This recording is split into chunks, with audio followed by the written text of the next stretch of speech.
Praise the lord.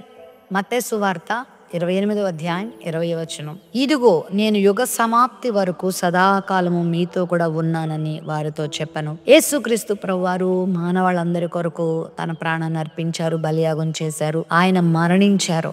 అరిమతయి యోసేపు యొక్క సమాధిలో ఆయన ఉంచడం జరిగింది. అయితే యేసుక్రీస్తు ప్రభువుని చంపేశాం, ఇంకా ఆయన పని అయిపోయింది, ఆయన పేరు ఇంకా వినబడదు, ఆయన ఇంకా కనబడడు, మనం చాలా విజేతలమయ్యాం, విజయం సంపాదించుకున్నామని ఆనాటి యూదులు, ఆయనను చంపిన అధికారులు, ప్రధాన యాజకులు, వారి బృందము, మరి ప్రజలందరూ కూడా ఎంతో సంతోషించారు. వాళ్ళ సంతోషం ఎక్కువసేపు నిలవలేదు. చాలా స్వల్పకాలంలోనే వారి సంతోషం అంతా కూడా ఆవిరైపోయింది. ఎందుకో తెలుసా? యేసు ప్రభు సమాధిలో బంధిస్తే సమాధిలో ఉండిపోయేవాడు కాదు. ఆయన సర్వాధికారం కలిగిన వాడు. పాపం మీద, శత్రువు మీద, రోగం మీద, దురాత్మల మీద, ఈ లోక అధికారుల మీద, సమస్తం మీద అధికారం. అంత మాత్రమే కాదు, మరణం మీద, సమాధి మీద కూడా ఆయనకు అధికారం ఉంది. ఆయనను మరణము బంధించలేకపోయింది. ఆయన తిరిగి లేచాడు. తిరిగి లేచిన తర్వాత ఆయన ఇచ్చిన వాగ్దానం ఏంటి తెలుసా?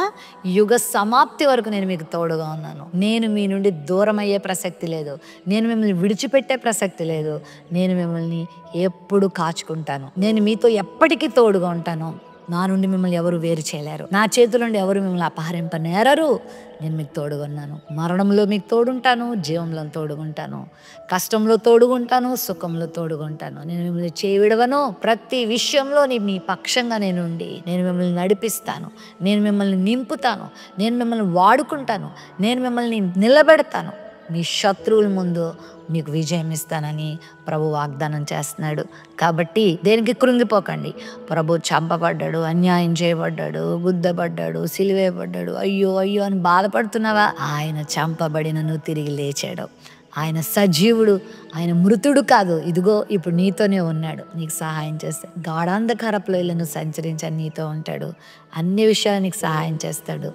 నీతో ఎల్లప్పుడూ ఉండి నీకు అభయం ఇచ్చి నిన్ను ఆదరిస్తాడు. ఈ సృష్టి ఉన్నంత వరకే కాదు, ఈ యుగంలోనే కాదు, ఈ భూమి ఉన్నంత వరకే కాదు, యుగ యుగాలు యుగ యుగాలు అని నీకు తోడున్న దేవుడు. ప్రేమ నమ్మకం కలిగిన మా తండ్రి, నువ్వు ఎప్పటికీ ఉన్నవాడవయ్యా.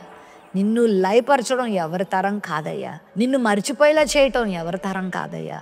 మరణాన్ని జయించి తిరిగి లేచావు. నీ బిడ్డలకు తోడుగుండే దేవుడు కాబట్టి నీ బిడ్డలు ఎదుర్కొనే ప్రతి పరిస్థితుల్లో నీ సహాయం దాయిచ్చామని యేసు నామమున అడుగుచున్నాం తండ్రి. ఆమేన్.